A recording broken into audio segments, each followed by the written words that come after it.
everyone. I'm Angeline. I am a general practitioner with a special interest in lifestyle medicine and women's health. I'm in the process of taking a new avatar as a blogger and a public speaker.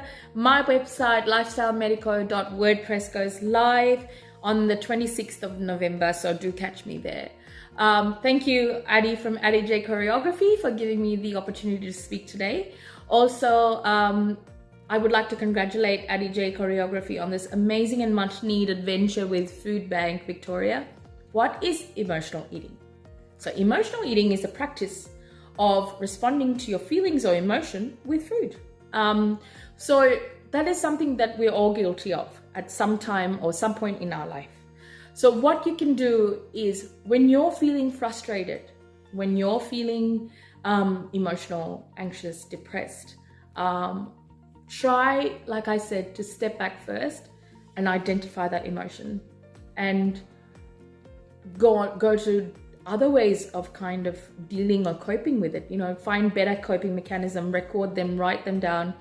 Things like listening to your favorite music, or going for a drive, or even watching a good movie at home, or spending time online on video calls, on WhatsApp calls or Zoom chats with your family and friends, rather than indulging in a whole pizza and then feeling guilty after that. Also, regular activity would help. Try to go for long walks with the family. This is a good time to spend with your family, and to have meals together. Studies show that if you're having meals with your partner or with your kids, studies show that you have a less chance or less probability of dealing with substance abuse later, or depression. This is especially with kids. If you've got kids at home who go to school, or it's a good idea to have a meal together.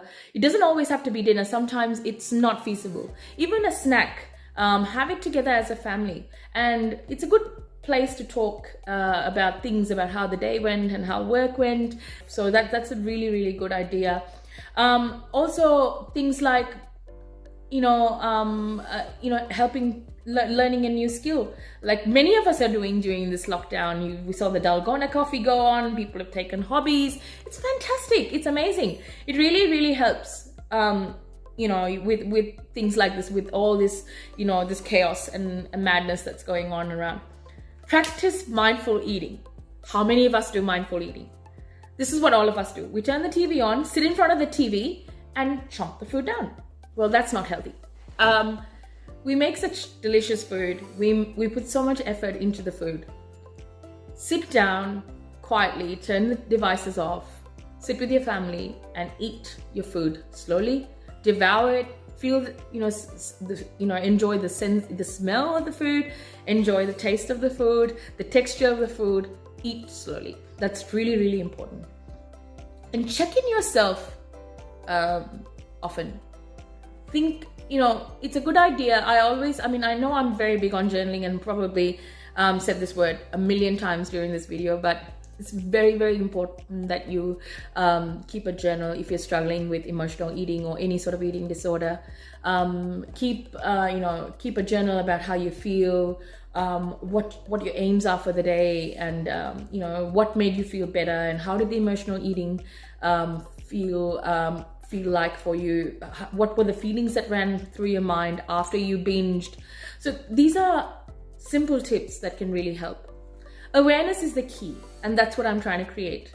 I want you to be aware of what's going on and why you do certain things, rather than punish yourself and judge yourself for what you're doing. The most important part of dealing with emotional eating, especially during this pandemic or any time in your life, is to go easy on yourself. It takes time.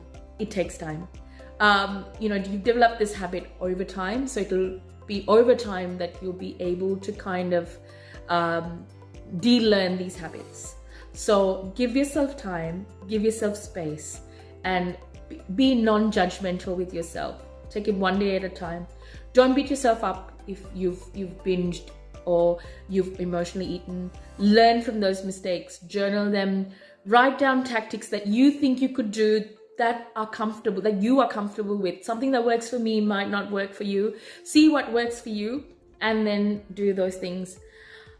I hope I haven't rambled too much. I hope this was helpful for you. I'm more than happy to entertain questions, so you can leave your questions down in the comments and I'll try my best to answer them. If you enjoy topics like this, you're more than welcome to come interact with me on my blog from the 26th of November onwards. We'll be talking about topics like this, lifestyle topics about nutrition, food, health, fitness, raising children, challenges with keeping up with a family and work, mental health, and much more.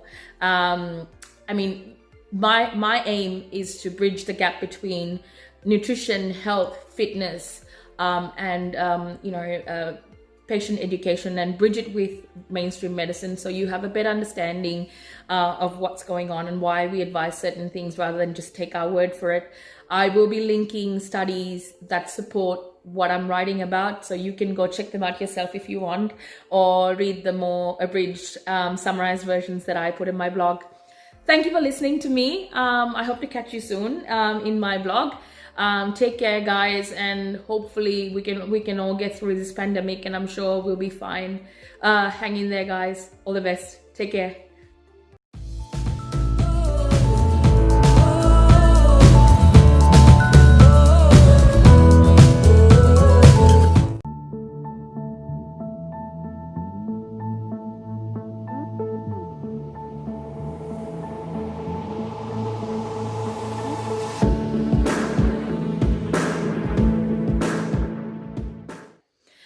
As you all know, we are in one of the worst food crises ever in the history of mankind. Ever since World War II, this is the worst food crisis that we're in. As it is, there was an estimate of 140 million people globally that would be affected, who would be affected by this food crisis in 2020. And unexpectedly and unfortunately, we all got hit by the COVID-19 pandemic, which increased the total to about 40 million more than what we anticipated. So we are probably in the worst food crisis ever in the history. So imagine, at the beginning of the pandemic, we all went ballistic about food supplies and toilet paper and all that. Not many people have that luxury of stocking a pantry full of groceries or stock. There are some people who live on day-to-day wages, hand to mouth. Lots of Victorians and Australians have lost their jobs during this pandemic, and it's just an awful period of time. So we would most appreciate it if you could donate even $1 for this amazing cause. Your kindness would be much appreciated. Thank you very much.